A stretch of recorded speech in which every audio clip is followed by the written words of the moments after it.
E aí, tudo bem? Aquele abraço, seja bem-vindo à narração esportiva de hoje. Vamos para a terceira parte da nossa conversa com Maurício Bonato da Escola de Narradores.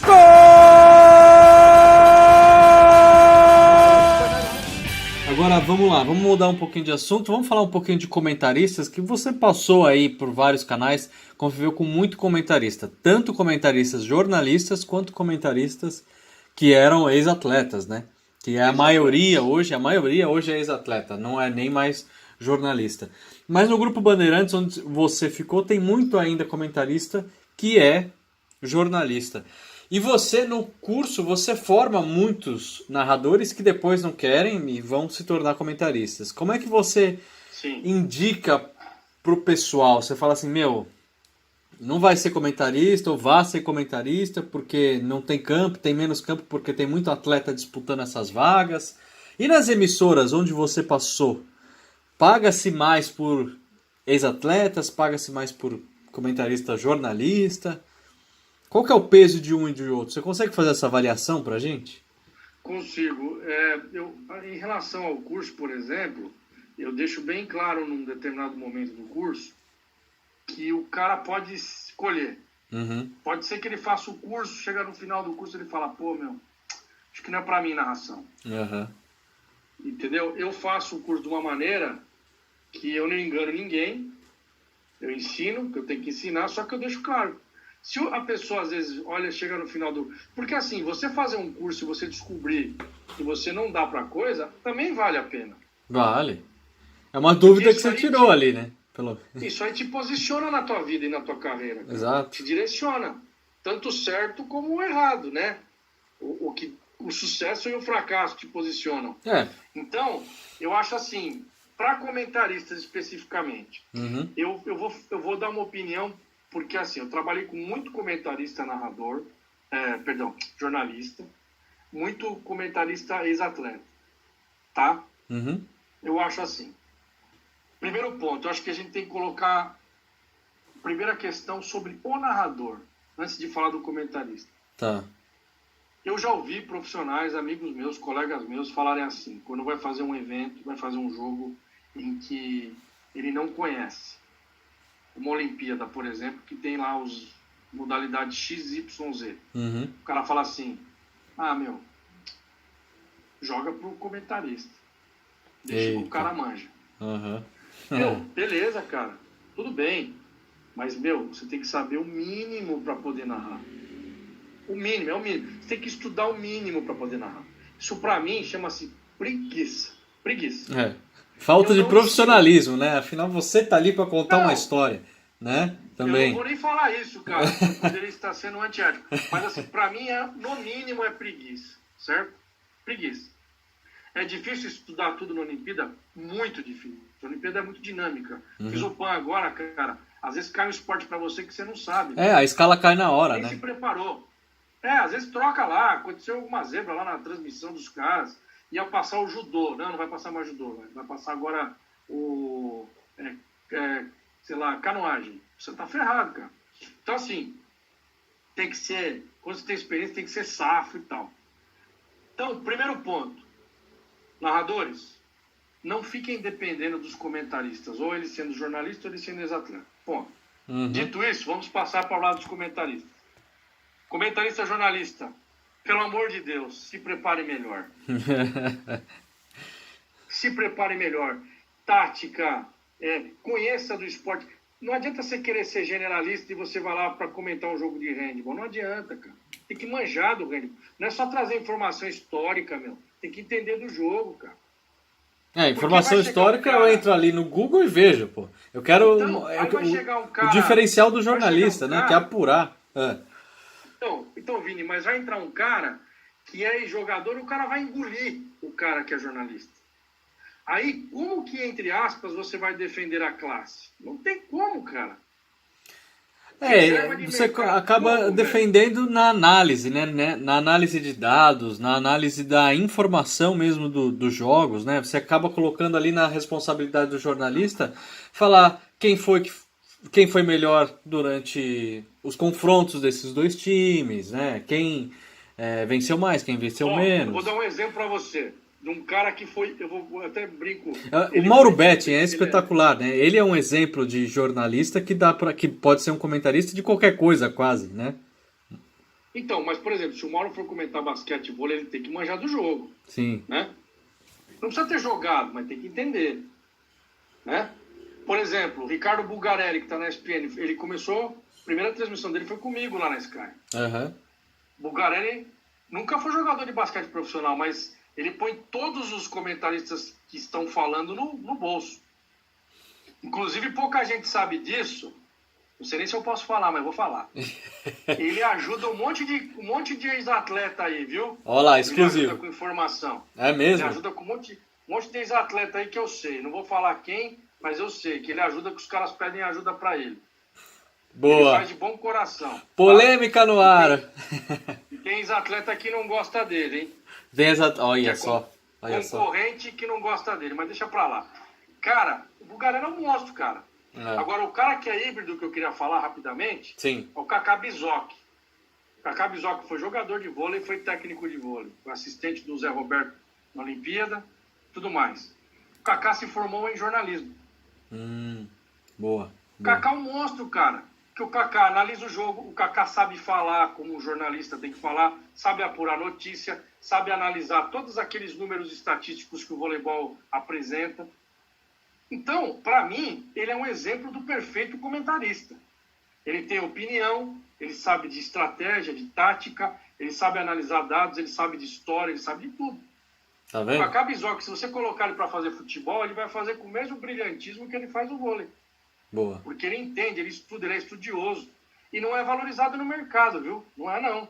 Eita. Não é, não. Bom. Então, assim, agora, o que você falou para mim? Por exemplo, eu gosto de trabalhar com os dois. Eu não sou contra ex-atleta, não sou.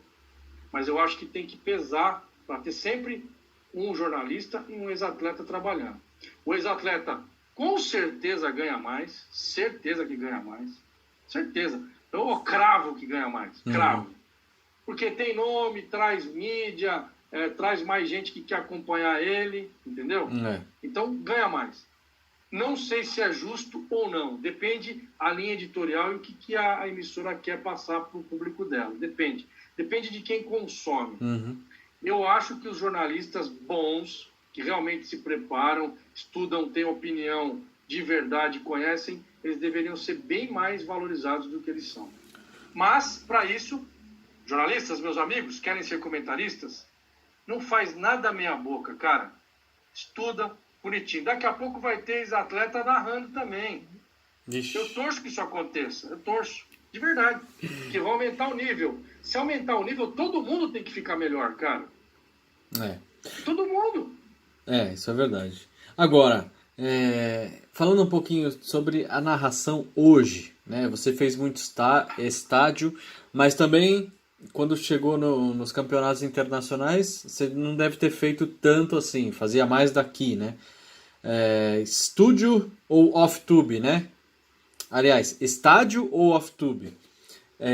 Depende, cara. Como é que ensina um narrador hoje que quer se formar narrador? E para você, na sua opinião, o que você prefere? Estádio, estúdio? Como é que faz isso? Então, depende, meu. Eu acho que, assim, quando você está no estádio, todo mundo quer ir pro estádio, né? Principalmente se tiver uma viagem, né? Todo mundo adora viajar na nossa área. Nossa, viajar é o que há.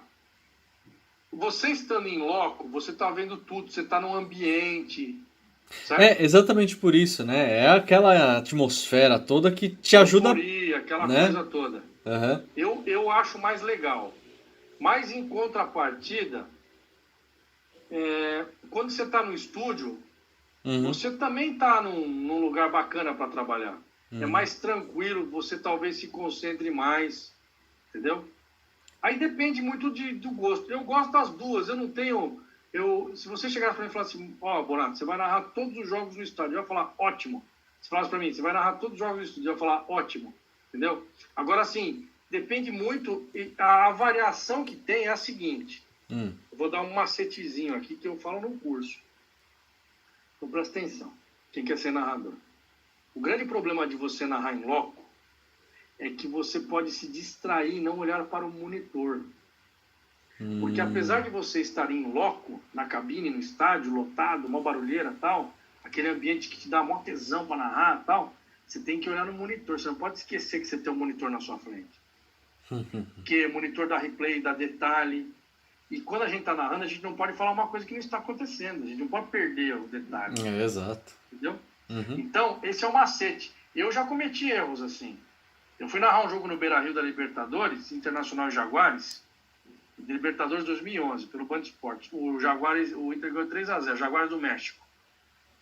Cara, tava tão escuro o Beira-Rio, meu, que eu não conseguia ver o número da camisa dos caras do Jaguares. A camisa brilhava, o número era preta. Eu não sei se era dourado ou prateado, brilhava. Só que você tentava olhar os caras ali, meu, pelo a olho nu, né? Eu e o Eric Betting foi comentarista, primo do Mauro. E aí eu não conseguia ver os caras, meu, direito. Então eu falei, pô, tá vendo como é que é? Tava escuro, tava até ruim a transmissão, assim, a cor da transmissão, porque a câmera corrige a luz, né? Mas tava esquisito, tava meio breu, assim, meio estranho. E aí eu percebi, falei, tá vendo como é que é? O Beira-Rio é um estádio grande, o cara fica longe pra caramba. Então você tem que focar no monitor mesmo estando lá. E não é fácil, viu? É fácil. É uma arte fazer isso, não é fácil. E no estúdio, no off-tube, você fica mais tranquilo, você está mais concentrado ali. Só que a mesma imagem que você vê é a imagem que a pessoa da casa vê. Você não tem um algo a mais ali. No estádio sai uma briga, você está vendo, né? Alguma confusão ali. No campo mesmo. Você não fica limitado ao quadro da câmera 1, né? Você está vendo tudo ali. Entendeu? Então, mas é gosto, viu? Eu gosto dos dois. Agora deixa eu perguntar uma coisa que eu acho que assim, só você, Maurício Bonato, vai poder me responder. Sabe por quê? Porque se eu perguntasse isso pro Galvão Bueno, ele não ia me falar. Se eu perguntasse isso pro Luciano do Vale, ele não ia me falar. Por quê? Porque os caras foram os números 1 dos seus canais durante muitos anos.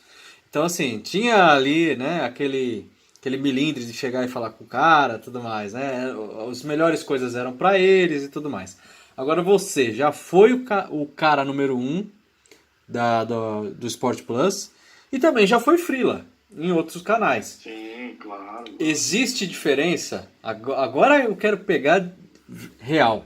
Existe diferença entre o narrador número 1 e o narrador reserva no sentido de prioridades de jogos? A gente sabe que sim. Os jogos principais quem faz é o narrador número 1. Mas existe diferença na rotina dos dois? Ali dentro da emissora, como é que é? Mas antes eu vou dar uma pausa, segura rapidinho, se inscreva no canal, deixe o seu like, não esqueça que toda semana nós temos vídeos novos para você e se você quer curtir, quer encarar esse desafio de ser narrador esportivo, de realizar o seu sonho, então não esqueça, aqui na descrição você tem 10% de desconto para o curso do Maurício Bonato que está aqui conversando com a gente. É só entrar lá, Hotmart, e aí você se inscreve no curso e ganha esses 10% com o desconto narrador que está aqui embaixo. Vamos continuar conversando com o Maurício Bonato, vem cá. Então, como que eu vou te falar? Você tinha regalia, por exemplo, quando você era narrador número 1? Não. Não tinha. Mas o Luciano e o Galvão tem. Tá. Eu acho que fazem jus por isso, né? O Luciano fazia, né? O Luciano Mas assim, o que acontece é o seguinte. Tudo depende de uma questão... Eu vou falar um negócio agora que ele pode pegar mal para os meus colegas, mas é verdade, cara. Eu nunca fui uma pessoa... Eu nunca fui um profissional... Já aconteceu de eu me estressar, de eu ficar bravo e tal, mas eu nunca fui um cara de exigir nada. Então eu era sempre um cara solícito, uma pessoa que precisa fazer tal coisa, eu faço. E claro que uma vez ou outra eu dava uma estressada com alguma coisa, porque às vezes havia algum mal entendido, alguma coisa. Mas, por exemplo, eu nunca cheguei pro meu chefe, em nenhum lugar que eu trabalhei, nem no Sports Plus, que eu era o primeiro narrador, e falei assim, eu vou fazer esse jogo. Inclusive no Sports Plus, na virada de 14 para 15, eu fui tirado de vários clássicos. Eita. Eu fui tirado da NBA, sem ninguém falar nada. Aí eu ficava preocupado se eu tinha falado alguma besteira, né? Porque às vezes você fala, alguém reclama, você não tá sabendo, né? Uhum. Aí eu perguntava, não, tá tudo bem, cara. É que me deram uma desculpa que foi a seguinte. Quando a gente reprisa nas férias, né? Quando não tem campeonato, a gente vai reprisar os jogos, só tem sua voz. É. Essa foi a desculpa que me deram. Juro por Deus, não tô brincando, não. Inclusive, o diretor do canal me colocou para fazer um jogo de clássicos da NBA e eu acho que me escalaram errado, não tiveram coragem de me falar, me tiraram e colocaram outro narrador para narrar depois. Ah, brincadeira, hein? Fizeram isso comigo, cara. Aí eu perguntei, mas por quê? O que aconteceu? Deixa eu só fazer esse daí, cara. Não falo mais nada. Aí, na época, o cara falou que eu tinha falado algumas coisas que eu tinha comentado do Luciano do Vale, que quando a NBA veio pro Brasil, e era um jogo que o Luciano tinha narrado, foi Chicago e Lakers, a época do Jordan, Michael Jordan e o Magic Johnson no Lakers. Falei, pô, Luciano, saudoso Luciano. Eu falei isso na transmissão, o cara falou que não podia ter falado. Era só editar esse trechinho, cara. Mas nada. Ave Maria. Mas tudo bem, beleza. Só que assim, quando eu era frila, eu era sempre o último da fila. Frila, fila. Sim. Né? Uhum. Eu ficava lá atrás.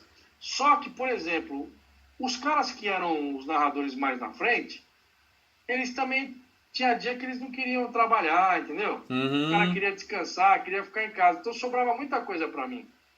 Então, como frila no Band Esportes, por exemplo, eu cheguei a narrar muito jogo legal. Eu fui frila na Sky antes de vir o Sport Plus. Uhum. Só que eu era o frila que eu era o cara que estava em todo final de semana, né? Entendi. Uma época tentaram também tirar, não deu certo, tal. Só que assim, cara, eu acho assim, as posições depende muito da maneira que o profissional se coloca. Você falou Tem aí muito sobre... profissional, diga. tem muito profissional que eu sei de história, profissional aí que tá narrando aí, hein? Uhum. Cara fera. Que o cara exige. Simplesmente ele exige, entendeu? Tá. Ele exige, ele não pede, ele exige. Então, isso que eu ia falar agora era a segunda pergunta para emendar naquela. Tem gente que manda na escala. Apesar de não ser o cara que faz a escala. Ele manda na escala e acabou. Tem. Pode ter certeza que tem. Tem. Cara, tem narrador, colega meu, que eu já vi, que o cara não estuda, o cara fica fazendo o meio campo para acertar a escala dele, cara. Nossa. Eu tô falando sério. O cara vive na redação, cara. O cara não vive trabalhando. Ele vive na redação.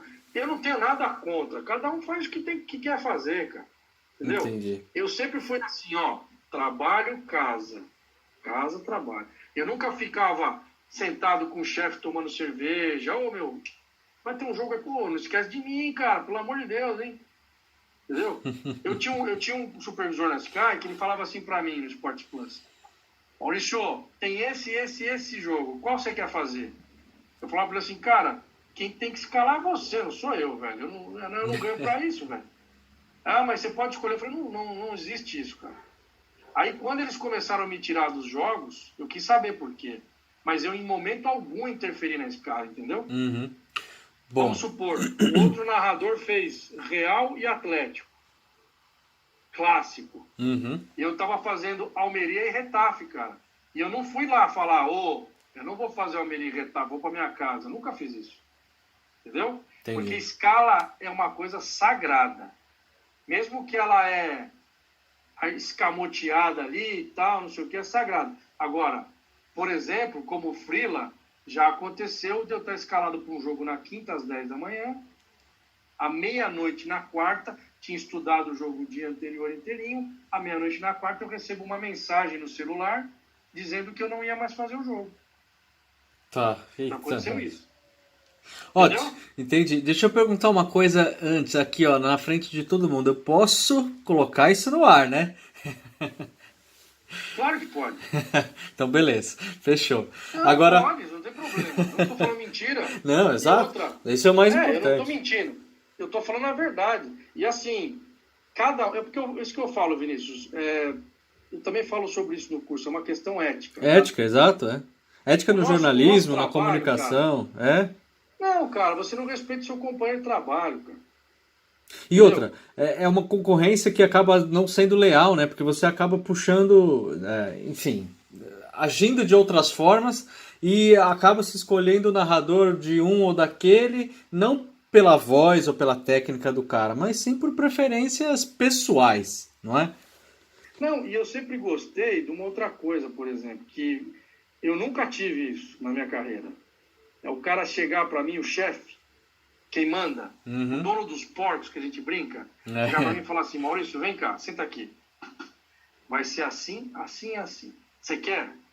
Putz, cara, não quero. Então, tchau. E aí, gostou dessa terceira parte? Então não se esqueça, semana que vem a gente volta com a quarta parte dessa conversa com o Maurício Bonato e as dicas para se tornar narrador esportivo. Se inscreva no canal, deixe seu like e a gente se vê semana que vem. Aquele abraço! Entendeu? É. O que eu não gosto, cara, que é o que mais acontece no nosso meio, é o cara chegar e falar, fazer as coisas por trás. E o cara, por exemplo, o cara tá querendo que você pede as contas. O cara começa a te escantear, cara. O cara começa a te fritar.